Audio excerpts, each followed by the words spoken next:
cómo deberíamos introducir la alimentación a los niños. Y siempre optábamos porque antes de la fruta íbamos a introducir un vegetal. Y la gente decía, ¿por qué? Porque simplemente nosotros nacemos con una preferencia innata hacia lo dulce.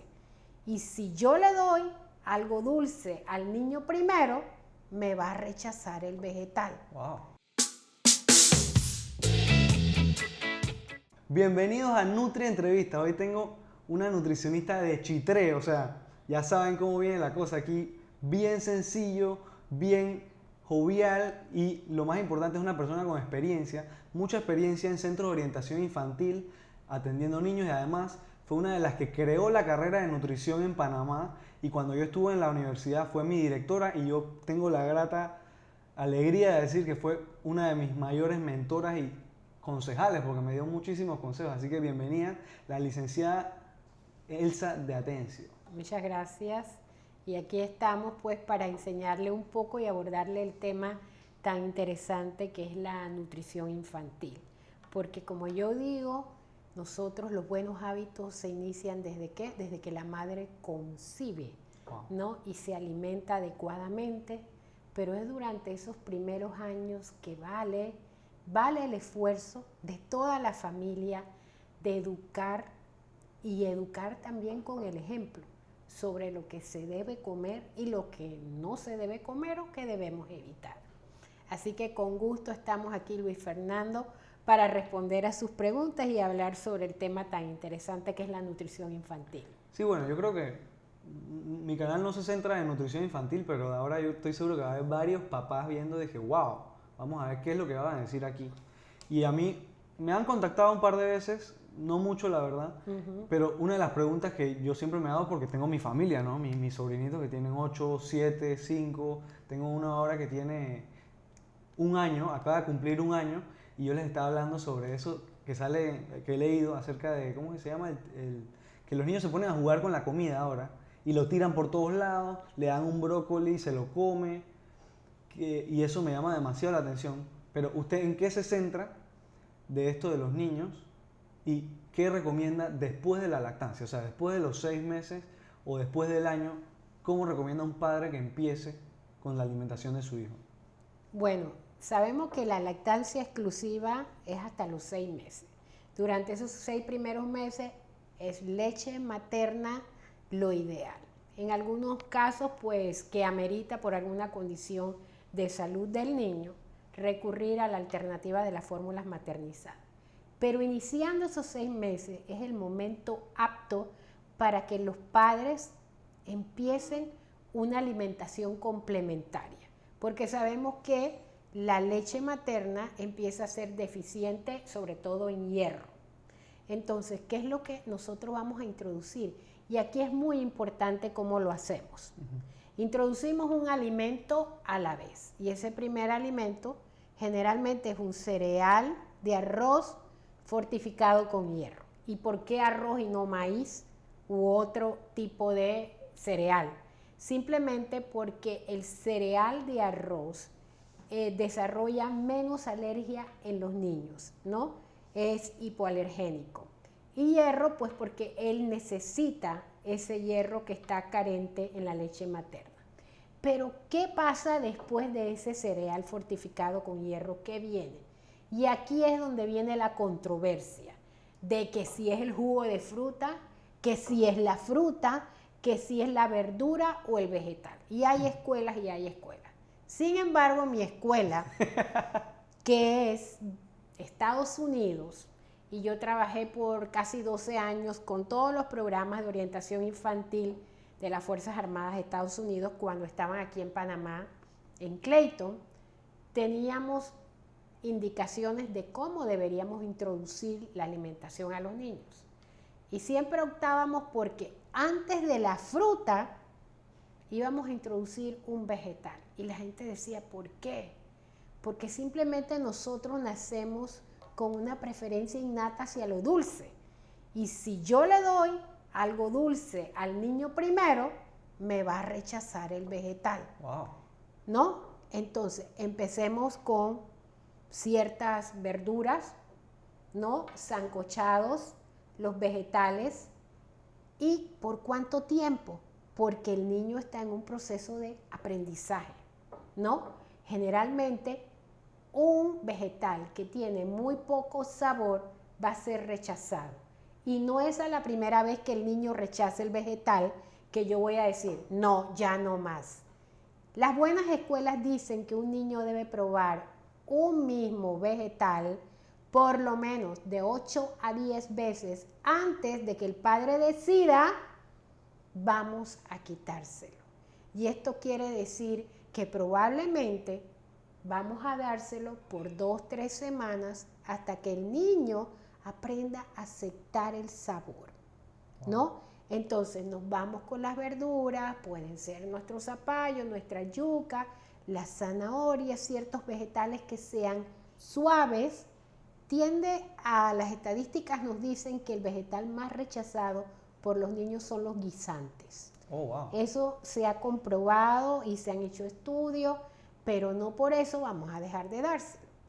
¿Y en qué momento le introduzco yo al niño el jugo? Y ahí hay otro dilema. Yo aprendí, y siempre lo practiqué, que el momento de introducirle el jugo a un niño es cuando el niño pueda sostener con sus 2 manitos las asas de una tacita. Así. Exactamente. Okay. El biberón fue hecho para la leche, no para más nada. Entonces es importante que nosotros vamos introduciendo estos alimentos. ¿Y por qué tenemos que tardar tanto tiempo? Además de que él está probando y tratando de aceptar ese nuevo sabor. Pero también es importante para detectar si hay alguna reacción adversa o alérgica ante ciertos alimentos.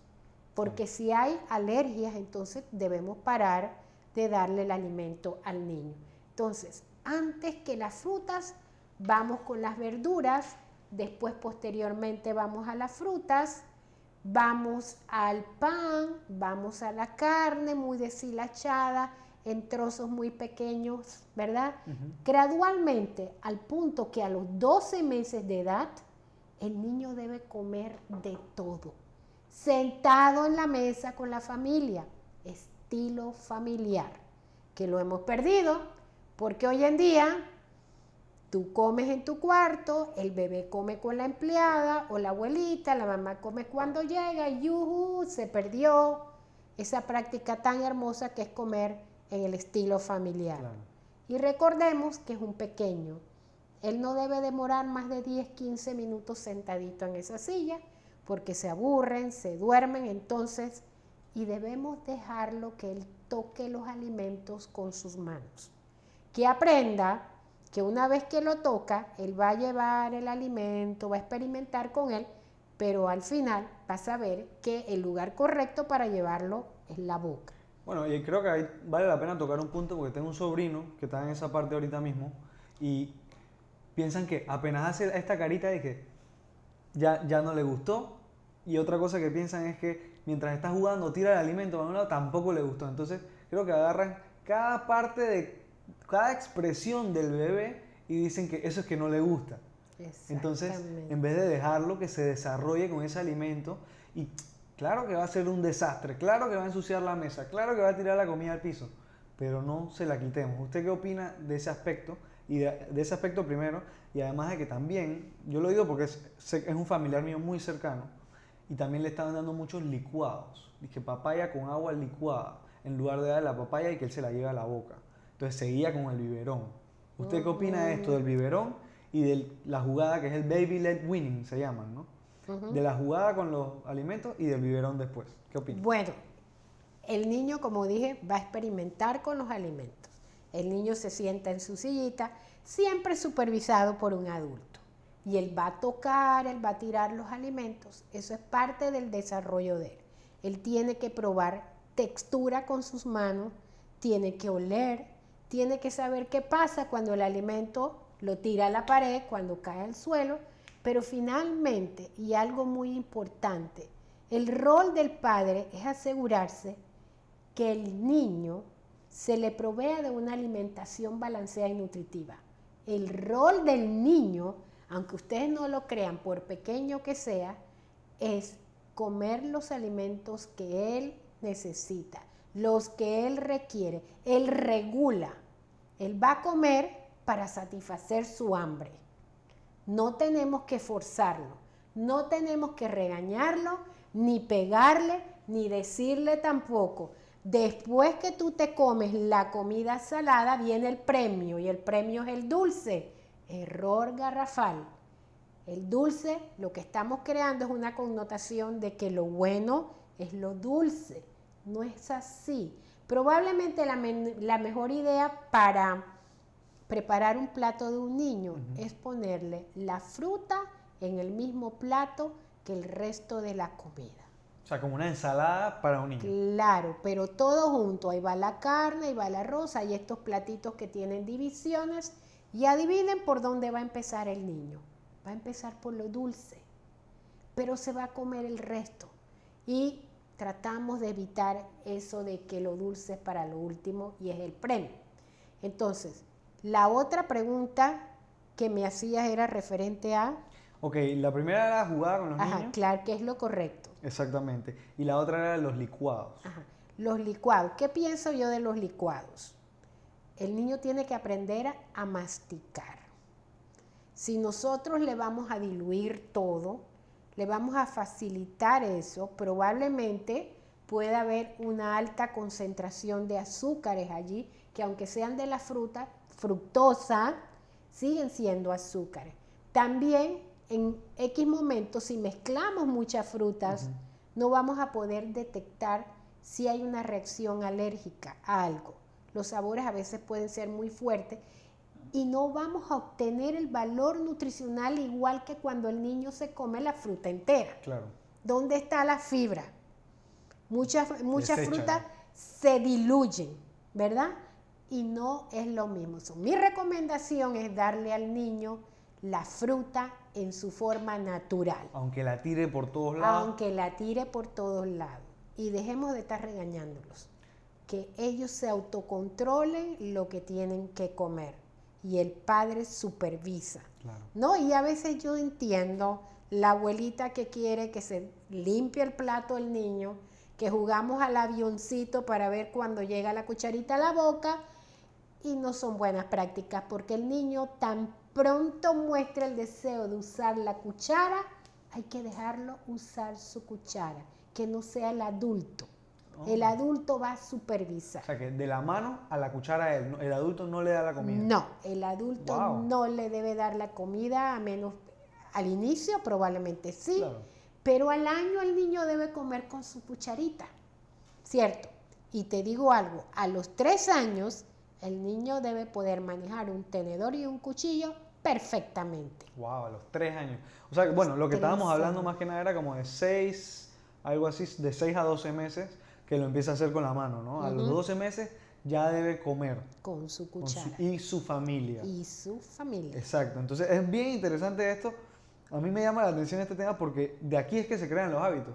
Y mucha gente empieza de que no, que mi hijo ya no quiere comer vegetales. Y yo dije, espérate, ¿cuándo intentaste incluirle los vegetales? Que no, ahora que tiene 5 o 6 años. Y es de que, y cuando tenía, después del año que le dabas. No, que la fórmula o el jugo, no le daba vegetales porque eso no le gustaba. Y ahí yo dije, ¿cómo tú sabes que no le gustaba si él todavía no sabe comunicar lo que él quiere, lo que le gusta, lo que no le gusta? Porque hizo una carita. Entonces, el tema de los vegetales. Le voy a hacer la pregunta así directa, porque yo sé que un papá le diría esto. ¿Cómo hago que mis hijos coman vegetales? Yo sé que ya me dijo todo eso antes, pero si le dicen esta pregunta, ¿qué 3 cosas o 5 cosas usted le diría que empiecen a hacer para empezar? Primero, el papá tiene que modelar con el ejemplo. Él tiene que sentarse a comer vegetales para que el niño aprenda y vea que su padre lo está haciendo. La segunda es que tenemos que presentarle al niño vegetales de una manera atractiva.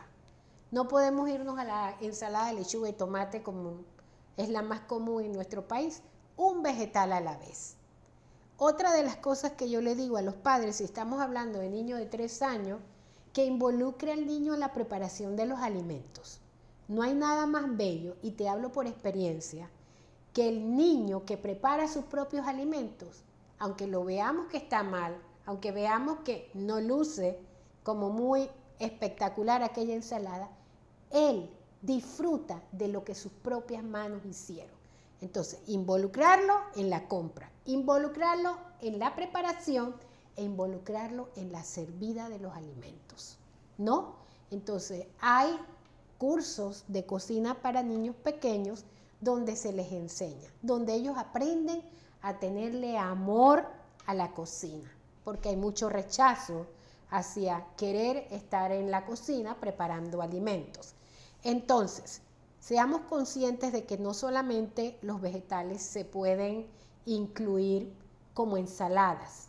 Si vemos que el niño está muy inapetente o reacio a comerlo, podemos mezclarlos en carnes, podemos hacerlos en tortas de huevo, podemos incluírselos en emparedados muy pequeños, muy atractivos con caritas, ¿verdad? Con animalitos, formas de animalitos, pero allí va la lechuguita, ahí va el tomate. Entonces, que no me digan que el niño no come vegetales, porque yo lo veo muy común eso en mi consultorio y es muy difícil volver el tiempo atrás, claro, y empezar a formar esos hábitos que debieron haber sucedido durante los primeros años de vida.